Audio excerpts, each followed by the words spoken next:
Hello all, and thanks to the Royal Society of Canada and the University of Toronto for hosting this engaging symposium commemorating the discovery of insulin. I'm Jennifer Terry, Executive Director for Defining Moments Canada, a small heritage and education company that creates resources for teachers and the public interested in learning about key milestones in our shared history. We're honored to be here to speak about one such milestone, the discovery of insulin, through its impact on Canadians both in the 1920s when it was first discovered and now. I'd like to welcome and thank our session moderator, Dr. Madeleine Mant, who will introduce our panelists and guide us through an engaging discussion about the experiences of Canadians with diabetes. Dr. Mant is a research associate in the Anthropology of Health at U of T, Mississauga. She was previously a Banting Shirk postdoc fellow at Memorial University of Newfoundland. Her work incorporates bioarchaeological, medical historical, and medical anthropological research methodologies to investigate health experiences through time. Dr. Mant, over to you. Thank you so much, Jen. It's my pleasure to introduce our panelists for today's discussion. So without further ado, our first panelist is Christopher Ruddy. He's working as lead historian for the Defining Moments Canada Insulin 100 National Digital Commemoration Project. He is a professional medical and public health historian who earned his PhD in history at U of T in 1995 under the supervision of the late great Professor Michael Bliss, author of The Discovery of Insulin. Chris's thesis was on the history of polio in Canada, but he's also worked on many history of insulin projects, most notably curating Insulin, Toronto's Gift to the World, which is an exhibit for the U of T Faculty of Medicine. And Dr. Ruddy also holds an adjunct professor appointment at the U of T's Dalla Lana School of Public Health. Our next panelist is Dr. Paul Hackett, who's a health geographer whose research focuses on the historical patterns of community health of Indigenous people in Canada. His current projects examine the origins of tuberculosis, as well as type 2 diabetes in Western Canada, as well as medical treatments for these diseases. And Paul views these subjects through the lens of cultural change, and in particular the harmful effects of enforced change mandated by the colonial experiment. And finally, last but certainly not least, we have Dr. Krista Paquin, who holds a PhD in English Literature from McMaster University. She's also the author of Laboring Things, Work and the Material World in Mary Leeper's Poetry. She's an English professor at Okanagan College and a member of the English faculty for Thompson Rivers University Open Learning Division in British Columbia. So I hope everybody out there will give a warm round of silent applause in their homes for these fabulous panelists. But I want to bring it home immediately to talking about the influence and effects of the discovery of insulin on patients. And so I want to throw this first question to Chris Ruddy and ask, how do these stories of diabetic patients reflect the significance of this discovery now and 100 years ago? Okay, well, hello, everybody. Thanks for doing this. And it's fun to be involved with this big project. So essentially, to deal with the or understand the sort of impact of insulin on patients, it's important to understand sort of the context of sort of 1920, pre the discovery of insulin, pre-Banting's idea. Insulin, especially type 1 diabetes, although it wasn't technically differentiated into 1 and 2 at that time, but essentially diabetes was, for all intents and purposes, type 1 to most people's minds. And it was essentially a death sentence to especially children. The only treatment really available was starvation. It was known as the Allen diet, a very limited intake of food, of particular types of food, which was ultimately obviously not a good treatment. Insulin, the discovery of insulin changed all that, and it was essentially like a resurrection. The impact was very, very dramatic in many cases in the early days, first patients. Because the way it was described, because the diabetic pre-insulin, especially in those at that time, the first patients were by definition very severe cases, because they had to be very, they have sort of nothing to lose, I guess, as it were. They were going to probably die anyway, and so that was a decision so the cases were in that kind of situation, and so the results were quite dramatic in most cases, and so it just raised a lot of concerns. Once you had insulin, then how do you make it? How do you get it to other patients? How do you get it around? So the University of Toronto was in a very unique position, important position at that time to manage all this, because there was no government regulation at all. There was a real concern about losing control of the discovery. Sort of an enterprising chemist, as it was described, or sort of disreputable commercial company, pharmaceutical company, would sort of apply for a patent, figure out the basics of how insulin was made, apply for a patent, and then basically screw up the whole process. And so the university had a very unique position to sort of hold a patent, have the discoverers give the patent to U of T basically, to as a public trust to prevent others from monopolizing it. So that was a key part of the whole issue, to prevent from getting out of control, and to allow the whole process of figuring out how to make insulin, how to test it, how to how much to give, the dosages. The potential was quite high for the danger of insulin if it's not used properly, and so the challenge was the supply and getting it to the first patients. There were a few people would sort of assume that you had to be kind of rich or well off to have access at that time. It was more really about your condition, and there's a recommendation of a particular diabetic specialist. The first patient to get insulin was Leonard Thompson, a 14-year-old boy who was a sort of a public ward patient, kind of brought in by his father, sort of desperate. And Banting at that time was sort of eager to do a test, although the first test was not that good. I mean, it wasn't that dramatic. It took colloque to further refine insulin to have a much more dramatic impact. But Leonard wasn't a well-off person. But then you have someone like Elizabeth Hughes, who was the daughter of the United States, the Secretary of State, so obviously a well-off person. And through various sort of pressure in many ways from her mother and so forth. I mean, that's obviously a separate kind of case. But there was other people like Teddy Ryder, a 6-year-old boy from the States. He was only 6, very severe case. He did come to Toronto, but he wasn't well off. It was a more difficult process. His uncle was a doctor who kind of took an interest in this and sort of pressed the case to Banting. And finally, it was also dependent upon a supply. The insulin supply was very precarious for the first few months. And when the word got out that this was possible, there was a lot of pressure on Banting to do something and to get insulin available. And so a lot of pressure was going on around the whole story to get it there. But it wasn't because you were rich or not. It was more complicated, and other factors were involved as well. Thank you, Chris, for so much foundational context. This is such an exciting way to start thinking about some of these patient stories. But I want to throw this over to Paul and ask Paul, we're hearing a lot of, I'm already hearing some themes there of access and privilege. And I want to talk a little bit more about some of that legacy and ask you how, from a health geography standpoint, with some of your research background, how do you think about insulin? How do you think about diabetes? Thanks a lot, Maddie, and thanks for having me here. Really appreciate it. I tend to focus on the community level perspective, and that's going to differentiate me from Chris a little bit. But I really appreciate the context that he provided there. Typically, if you look back at the early part of the 20th century, one of the things that differentiates First Nations population from the white population, we'll call them, is that the rates of diabetes were typically very, very low.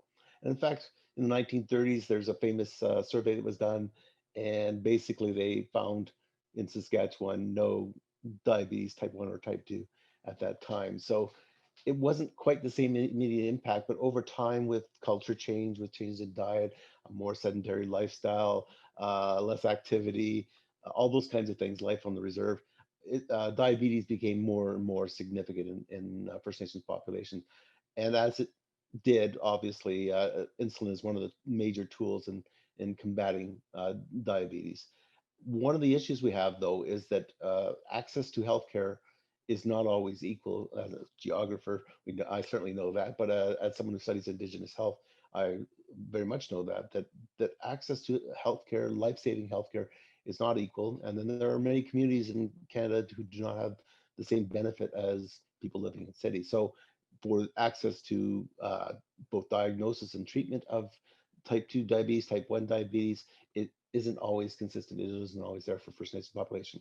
So not being able to access insulin certainly becomes a significant issue in some communities. As well, we start to see, or we do see, greater rates of complications, blindness, of amputations associated with diabetes, and eventually perhaps death as well, higher rates of mortality due to diabetes. So as we look at our successes, we have to temper our celebration of the successes a little bit with the lack of access to those resources. And it's not certainly related to the discovery of insulin by any means, but it is related to our healthcare system and sort of the unfortunate inequities that are built into that. No, Paul, that's really important to bring part of that context too, that the legacy of insulin is not a free for all where suddenly it cures all ills. There can be resurrection, but there can also be these long lasting problems. So thank you so much for providing some of that. But I want to throw this now, volley this over to Krista, because I'm really interested in hearing a little bit more about personal stories. I know you have a background in literature and also a personal connection to diabetes. So somebody who can actually speak from a patient's perspective and also take a look at some of this textual analysis. Can you give us a sense of how personal stories, patient stories, how can we use those to demonstrate some of these defining moments? Basically, how can we bring diabetes and use it in the classroom? Wonderful. Thanks, Maddie. And this is a very interesting and socially and culturally relevant question, especially concerning my field, teaching in the humanities, where discussions about the current diabetes epidemic we are facing, and the science, research, and history of it is not commonplace, particularly in the literature classroom. But I think it's precisely the privileged place of the literature classroom where different approaches to these kinds of scientific discussions can take place that allow for new kinds of knowledge and understanding of diabetes, even for those who don't suffer or know anyone who suffers with diabetes, to be inspired to seek solutions that aren't limited to the health and science fields. Because our classrooms are comprised of students with different linguistic, cultural, and socioeconomic backgrounds, and it's all these multiple perspectives that make up today's classroom, that allow us to talk about diabetes differently and to generate creative approaches to solutions. And I know accessibility was mentioned earlier. So the accessibility and distribution of insulin was and still is a growing issue, but there's still also an issue with the accessibility of language, with which information and patients and personal experiences are being told. So in the literature classroom, a class that shows how language, stories, and images from all walks of life, not only can I share my own personal experiences with type 2 or onset diabetes, but others can share their stories and experiences and the challenges and problems that individuals or families face daily. But we can also use texts and films to think critically about the ways in which diabetes is being represented to the public, particularly through popular culture narratives, and thus giving a voice to people and experiences within the privileged environment of the academic institution. So for example, the one I like to take is Hollywood's latest rendition of Hansel and Gretel from 2013. Hansel is a diabetic as a result of his time held in captivity in the gingerbread house. And he suffers with diabetic shock all the time, and he must inject himself daily or he will die.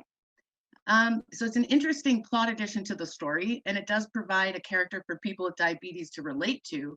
But here Hollywood gets it wrong.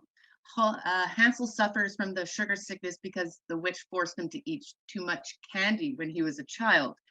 This is type 2 diabetes, the kind that I had and the kind that occurs later in life and is directly correlated to lifestyle and diet and doesn't generally require an insulin injection. So Hansel's diabetes here perpetuates the common myth that type 1 diabetes is caused by excessive sugar consumption, which we all know, well, most of us know in the science field in diabetes is not true. So to incite a critical discussion of Hollywood's choice, I can then add to the conversation my own experience with being diagnosed with type 2 diabetes and the medications that accompanied it, along with my own journey of understanding the effects of type 2, the weight loss, and the lifestyle changes that were necessary. But it's these lifestyle changes that are hard and restrictive. And again, the accessibility of a healthy lifestyle and diet is limited, as it is, we can see it as a class-based activity with the time, resources, and money it takes to lead a healthy lifestyle is a challenge many people are facing. And in addition to this, I also like to include anecdotes of friends and others that have shared their stories with me about diabetes to bring in a cultural and social kind of factors into the conversation to show how the diabetes epidemic goes beyond scientific research to include social, family, and cultural factors. For example, the stress and challenges and problems that a family faces when, a 13-year-old family member is diagnosed with diabetes and who's rebellious and seeking independence. And so there are many emotional and behavioral changes that take place as a result of being diagnosed with diabetes. And this creates many more struggles that need to be considered within the science and research of diabetes, right? It's these patients or personal stories that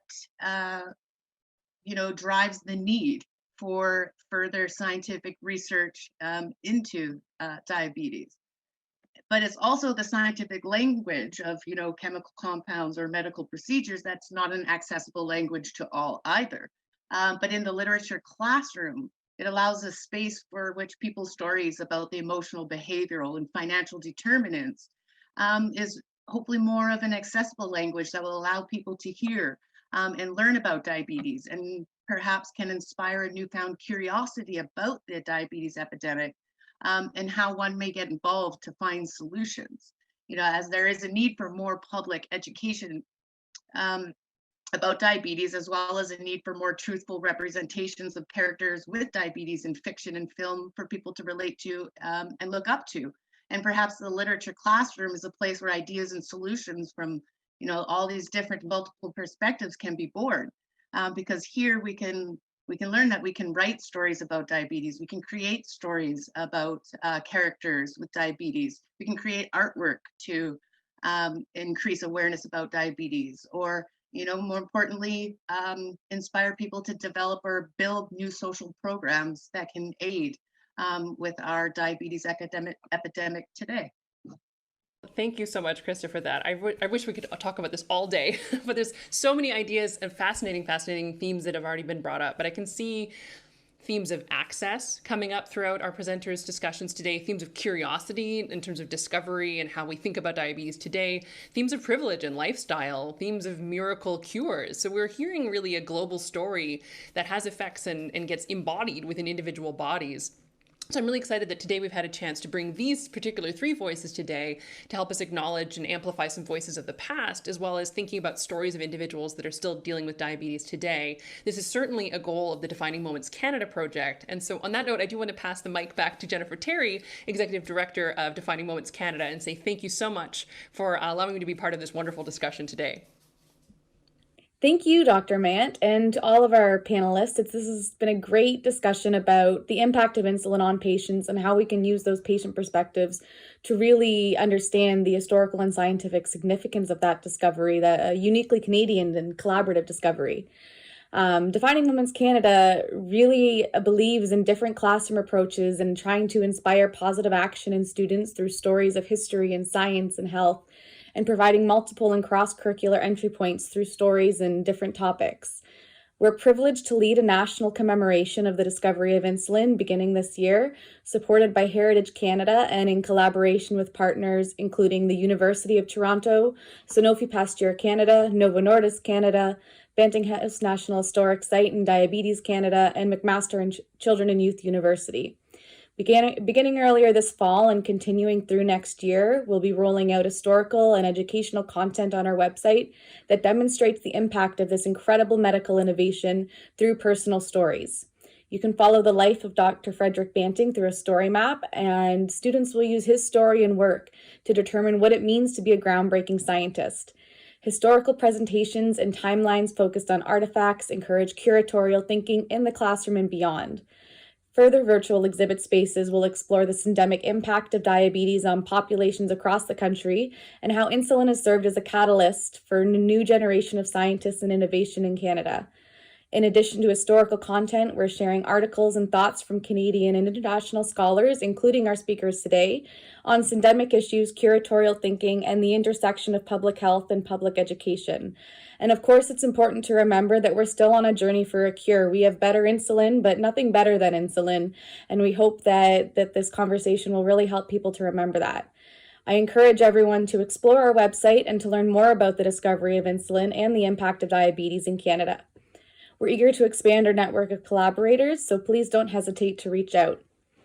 Thank you again to the Royal Society of Canada and the University of Toronto, not only for hosting this excellent symposium, but also for their continued and generous support of our commemorative and educational work.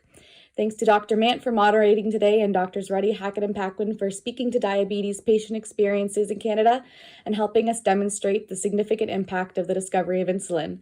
And thanks to all of you for joining us today. We hope you've really enjoyed this conversation. Have a great day.